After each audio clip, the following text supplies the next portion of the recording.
هذا نبداو بلجنه الطوارئ بالجامعه التونسيه لكره القدم اللي دعات رئيس النادي الافريقي عبد السلام اليونسي لثلاث نقاط. اولها الادلاء بما يثبت الوضعيه القانونيه لهيئه النادي، ثانيا طلبت منه تقديم ما يثبت خلاص الديون المجدوله والمتخلده بذمه النادي الافريقي لفائده الجامعه التونسيه لكره القدم ولحل اجال خلاصهم. والنقطه الثالثه ولا طلب الثالث طلبت منه لجنه الطوارئ ايداع التقارير الماليه والادبيه المصادق عليها من قبل مراقبي الحسابات بالنسبه لموسمي 2018-2019 وايضا موسم 2019-2020. واذا تعذر على هذا ممكن انه الجامعه تعين اوديت باش يطلعوا التقارير الماليه والادبيه، التقارير الماليه للنادي الافريقي. وبالطبيعه الثلاثه حاجات هذا يلزم يوفرهم عبد السلام اليونسي. لجنه الطوارئ قالت قبل تاريخ نهار الجمعه 7 جانفي، دونك هذا اهم ما جاء في بلاغ لجنه الطوارئ والمطالب نتاعها لرئيس النادي الافريقي عبد السلام اليونسي. نواصل مع النادي الافريقي، واليوم حزب حركه النهضه اصدر بلاغ ينفي فيه تدخلها في ازمه النادي.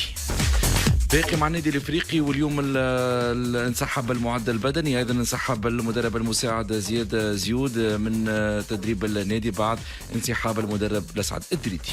FM سبور البدايه باخبار النادي الافريقي. ولجنه الطوارئ بالجامعه التونسيه لكره القدم كانت اصدرت اليوم العشيه بلاغ في خصوص الافريقي، وين اجتمعت اليوم في مقر الجامعه التونسيه لكره القدم وقررت دعوه رئيس النادي الافريقي عبد السلام اليونسي لمطالبته بالادلاء برايه في اجل اقصى نهار الخميس 7 جانفي القادم. وفي جاء في نص البلاغ انه تركيب باش يعطي عبد السلام اليونسي ما يفيد تركيبة الهيئة المديرة للنادي الافريقي ووضعيتها القانونية، وفي حالة الملف ان اقتضى الامر الى الهياكل المختصة للنظر فيه. اثنين ما يفيد خلاص الديون المجددة له والمتخلدة بذمة النادي الافريقي لفائدة الجامعة التونسية لكرة القدم واللي حل اجال خلاصها. ثالثا ايداع التقارير المالية المصادق عليها من طرف مراقبي الحسابات والتقارير الادبية الخاصة بالجلسات العامة بالنسبة للسنوات 2018 2019 2019 2020. وان تعذر ذلك فتتم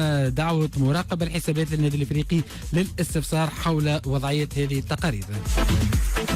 مواصلين مع النادي الافريقي وحركه النهضه اصدرت بلاغ اليوم وين قالت انه تفاجات ببعض المواقع الاعلاميه وتدوينات اقحمت اسم حركه النهضه في الازمه اللي يعيشها النادي الافريقي، واكدت انه هي اطراف تدعو لترويج مثل هذه الاتهامات لتحقيق اغراض سياسيه والاساءه لصوره حركه النهضه في الوسط الرياضي. واكدت النهضه انها تنفي جمله وتفصيلا انه يكون لها صله مباشره او غير مباشره بالخلاف القائم بين انصار النادي الافريقي والهيئه المديره. واكدت زاد ادانتها الشديده لمروجي هذه الاشاعات ودعاتهم الى الترفع عن مثل هذه الاساليب الباليه كما سميتها، وتمنيت ان يتجاوز النادي الافريقي احد اعرق الفرق الرياضيه التونسيه ازمته الماليه والاداريه في القريب العاجل، وان يستعيد دوره الريادي في تاطير الشباب والارتقاء بالرياضه التونسيه. نرجع